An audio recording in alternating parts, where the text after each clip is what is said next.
मंच पे आज के जलसे के सदर मोहतरम साबिक म्युनिसिपल काउंसिलर कमा पहलवान साहब,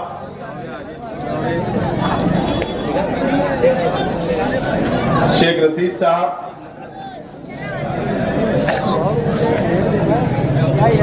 राष्ट्रवादी कांग्रेस पार्टी के तमाम ही जिम्मेदारान,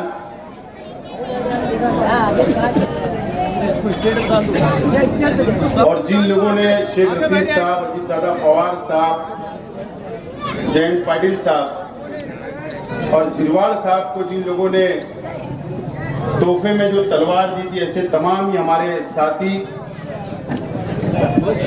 और वो लोग जिन लोगों ने महंगी कीमत पर तलवार को खरीदा, ऐसे तमाम ही हमारे साथी।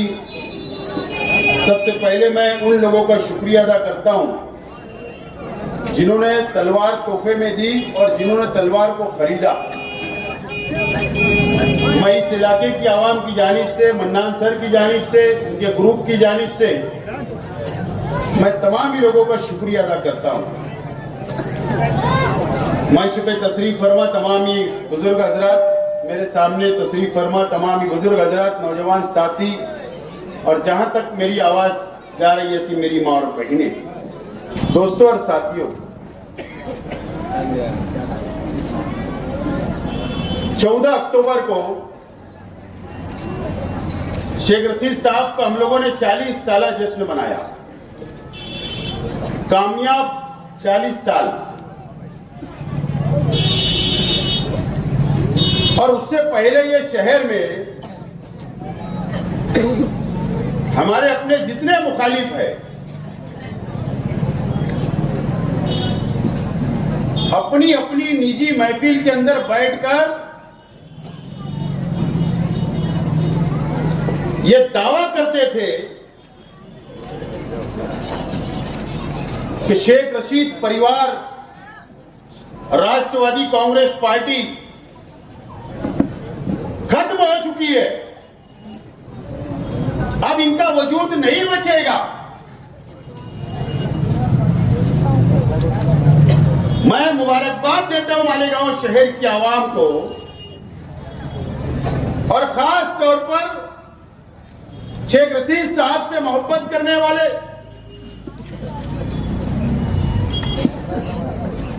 चालीस साल। मैं समझता हूं कि आज उन लोगों को भी याद करना चाहिए जो शेख रशीद साहब के जब सियासी सफर शुरू हुआ तो आज उस जमाने के लोग आज दुनिया में नहीं है, अल्लाह उनकी मग़फ़िरत करे, उनको भी याद करना चाहिए। कुछ लोग हयात है, उनको भी मुबारकबाद देना चाहिए। काउंसिलर से लेकर एमएलए तक और एमएलए से लेकर मेयर तक का सफर जो कामयाब रहा, और ये शहर की आवाम ने 14 अक्टूबर को ये साबित कर दिया कि शेख रशीद साहब का 40 साल सफर अभी रुका नहीं, बल्कि बहुत साल अभी इंशाअल्लाह आगे जाने वाले।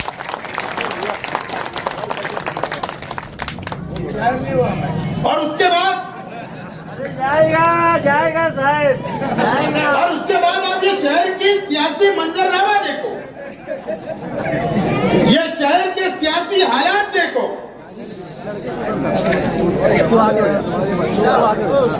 शहर के एमएलए को पहली मर्तबा अपने इच्छुक उम्मीदवारों को बोलना पड़ा। पहली मर्तबा जो लोग हम पर इल्जाम लगाते थे कि जलसा कामयाब करने के लिए हम लोग डेगे चढ़ाते हैं, तो इस मर्तबा शहर के एमएलए को उनका जलसा कामयाब करने के लिए भी इलाके वाल इन्होंने डेगे चढ़ाई और गुजारिश की कि जलसे को कामयाब। और उम्मीदवार को बोला गया, अगर तू 500 लोग नहीं लाएगा तो तेरा टिकट कट। उसको तो टिकट चाहिए, उसने वो सब किया। पहले हमको इल्जाम लगाया जाता था कि पटाखा फोड़ा जाता, बैंड बजाए जाते, लेकिन ये शहर ने वो दिन भी देखा 21 तारीख को हबीब लॉन से के पास जो शहर के एमएलए के वर्कर फटाखा भी फोड़े, जुलूस भी निकाले, बैंड भी बजाए। ये नौबत आ गई कि उनका जलसा कामयाब करने के लिए सड़कों पर उतरना पड़ा उन लोगों। उसके बाद 8 दिन नहीं हुए, आज जनता दल को भी अपनी वजूद बताने के लिए शहर की आवाम को कि नहीं, राष्ट्रवादी का जलसा हजारों की तादाद में हुआ तो हम अभी बाकी है ये शहर के अंदर एमएलए को भी साबित करना पड़ रहा और जनता दल को भी साबित करना पड़ रहा। ये मंजरनामा है ये शहर का, ये सियासी सूरत हाल बन रही है। मुफ्ती मोहम्मद इस्माइल कासमी साहब, आपने हिसाब देने के लिए जलसा बुलाया, कहां हिसाब दिया आपने? शहर को गुमराह करने के लिए सिर्फ बातें की आपने।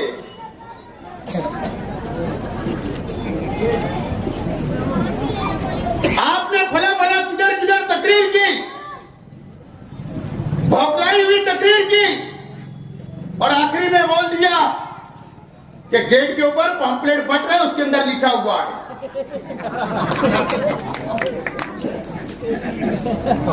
इस शहर को आप बेवकूफ समझते हो। तुमने कहा कि मैंने 10 करोड़ रुपया लाया सरकार से, वो भी झूठ बोल रहे हो आप। तुम्हारे में तो इतनी काबिलियत नहीं है कि आप 100% गिरान का 10 करोड़ रुपया लाके शहर के अंदर तामीरी काम बताते। आपने तो यही कारपोरेशन के भरोसे 70% सिर्फ आपने गिरान लाई, 30% कारपोरेशन को मिलाना पड़ रहा वो काम के लिए। उसके बाद भी आज भी वो काम जमीन के ऊपर नहीं है, आप उसका भी हिसाब दे रहे हो। आपने सिर्फ एमएलए फंड के अलावा वो भी आधा वापस गया। आपने कुछ ये शहर को नहीं दिया, कोई तामीरी काम नहीं किया, तुम नाकाम हो, ये शहर जान चुका है।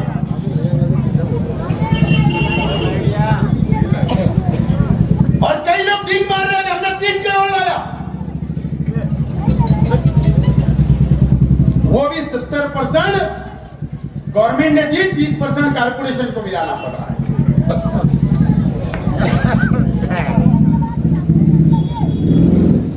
ये शहर को आप बेवकूफ बना रहे हो। आपने बहुत इंतजाम लगाया, मुझे बहुत ज्यादा बोलना नहीं है।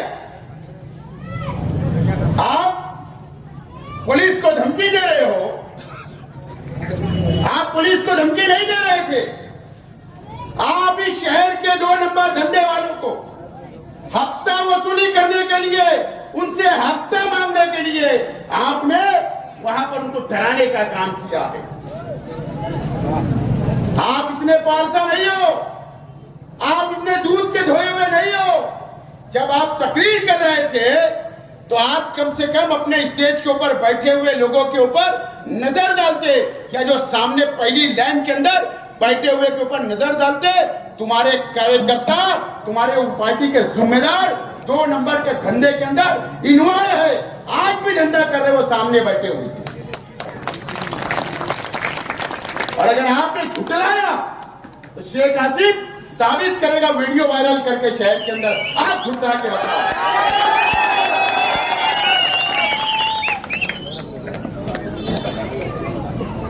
आप सिर्फ उन लोगों को दम देकर हफ्ता वसूली की चक्कर में हो। एक ठंडी बुआ ने भी कुछ भी मामा मामा क्या क्या बोलने लगाई, पता है ना, ठंडी बुआ।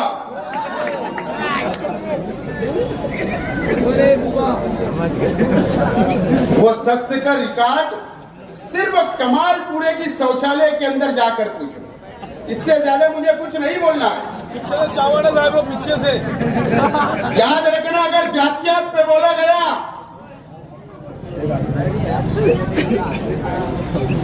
तो कमालपुरे के अंदर जलसा लेकर तुम्हारा जवाब दिया जाएगा अगर जातियात पे बोला गया तो।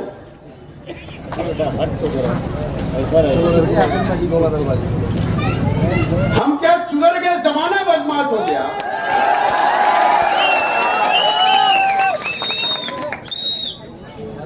आपको नंगा कर दिया जाएगा, नंगा। ये राष्ट्रवादी के ऊपर इल्जाम लगाने से पहले चंदा खा के हम बड़े नहीं हुए।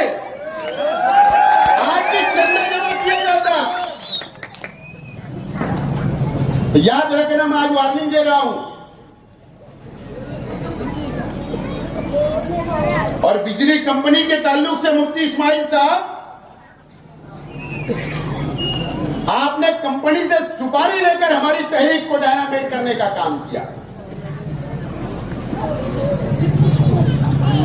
आपको तो सीएम बुला लेता है गाड़ी के अंदर बैठने के लिए, ठेका रद्द करवा दो।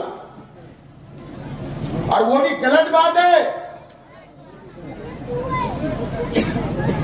आज जब चर्च के सामने पुलिस क्वार्टर का उद्घाटन हो रहा था, आप मोटरसाइकिल पर पहुंचे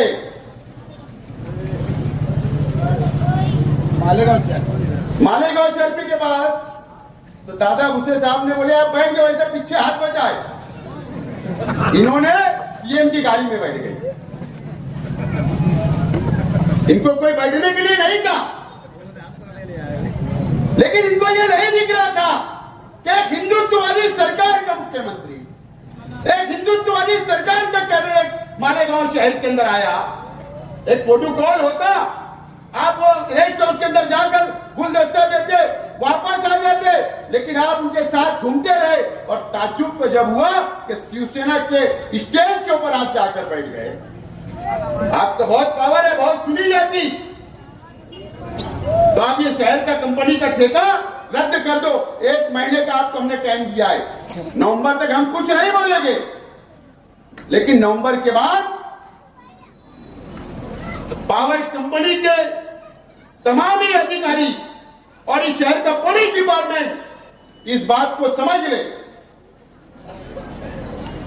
मुझे पता है कि जिला एसपी साहब का आदेश था कि पावर कंपनी के गाड़ियों के साथ में जो पुलिस की टीम घूम रही थी, वहां से आदेश आया था। और वो कैसे आदेश आए थे हमको समझता है, लेकिन जो सबसे चला गया उसके बारे में हमें आज कुछ नहीं बोलना है। लेकिन ये जिले के नए पुलिस ऑफिसर जो एसपी आए हैं और जो यहाँ के डीवाईएसपी साहब आए हैं, हम उनसे गुजारिश करते हैं कि पावर कंपनी जो जुल्म कर रही है, आप जुल्म का साथ नहीं दोगे, ऐसी उम्मीद हमें है। बहरहाल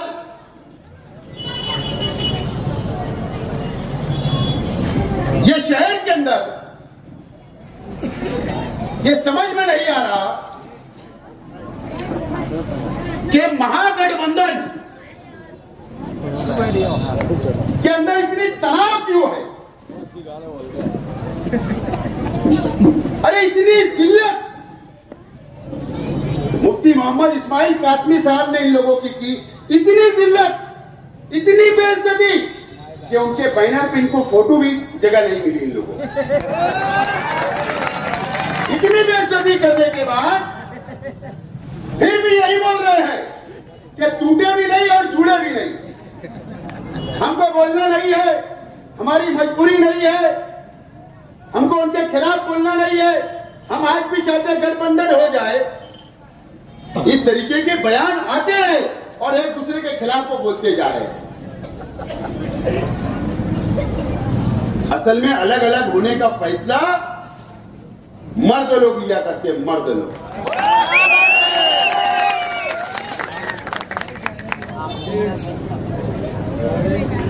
और ये अलग नहीं होंगे, ये बेवकूफ बनाया जा रहा है इस शहर को। मुफ्ती इस्माइल साहब की नाकामी छुपाने के लिए, जनता दल वाले उनकी नाकामी छुपाने के लिए और इमाम के लोग उनकी नाकामी छुपाने के लिए ये एक दूसरे के खिलाफ बोलकर या आगे माहौल तैयार करके फिर एक होंगे। लेकिन ये अमन चौक वाले भी रेंगते हुए रेंगते हुए ये मुशाहिरा चौक पहुंचेंगे और इस्लामाबाद वाले भी रेंगते हुए वहां पहुंचेंगे और ये हजार खोली के जनता दल के लोग भी रेंगते हुए मुफ्ती इस्माइल के पास ही पहुंचेंगे। और अल्लाह का करम है कि हम लोगों ने शेख रशीद साहब की क़यादत में हमेशा 1 by 1 इलेक्शन लड़ा, 1 by 1 इलेक्शन लड़ा।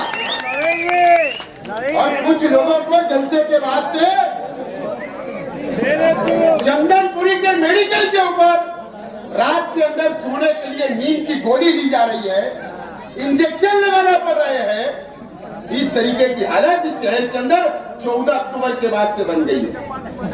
और मैं पहले भी कहा करता था कि ये शहर के अंदर शेख रशीद परिवार ने कभी भी किसी के आगे जाकर सर नहीं झुकाया सत्ता के लिए और इंशाल्लाह आगे भी नहीं झुकाएगा, क्योंकि आप लोगों का साथ है, आप लोगों की ताकत है और हमें उम्मीद है कि आने वाले दिनों के अंदर कारपोरेशन के अंदर हमको किसी के सहारे की जरूरत ना पड़े। ये कोशिश आज से और अभी से होना चाहिए। मुझे उम्मीद है कि शहर की आवाम ऐसा ही फैसला करेगी कि फुल मेजॉरिटी के अंदर राष्ट्रवादी कांग्रेस पार्टी को छूकर देगी। और मुफ्ती इस्माइल साहब, मैं आपका शुक्रिया अदा करता हूं कि आपके ही स्टेट से आपने कबूल किया कि माजी आमदार शेख आसिफ उनके अपने इलाकों के अंदर काम कर। रौनकाबाद की रोड बनी, बोले हाँ बनी, शेख आसिफ ने बनाया। गांधीनगर की बनी, शेख आसिफ ने बनाया। और बोले तामीरी काम बोले शेख आसिफ कर रहा है, लेकिन वो बोले उनके इलाकों में कर रहा है। तो फिर तुम्हारी गली बना दूं, तुम्हारी गली रोड बनाओ। अरे जहां काम की जरूरत है वहां बनाएंगे, जहां मुदाफात है वहां बनाएंगे। और अभी तो सिर्फ वो ये टेलर है, अभी पिक्चर बाकी है अभी इस इलाके के अंदर और बहुत सारे इलाके के अंदर काम होने की बहुत काम बाकी है। बहरहाल हम लोग शेख रशीद साहब की क़यादत में हमेशा लड़कर संघर्ष करके हम लोग कामयाब हुए। हमारा तो ये मानना है कि मारे मरद, मार खाए मरद और भागे मरद, लेकिन रेंगते हुए नहीं जाएंगे। केरल की तरह रेंगते हुए कभी नहीं जाएंगे। आपका बेकार हमेशा जिंदा रखने का काम करेंगे।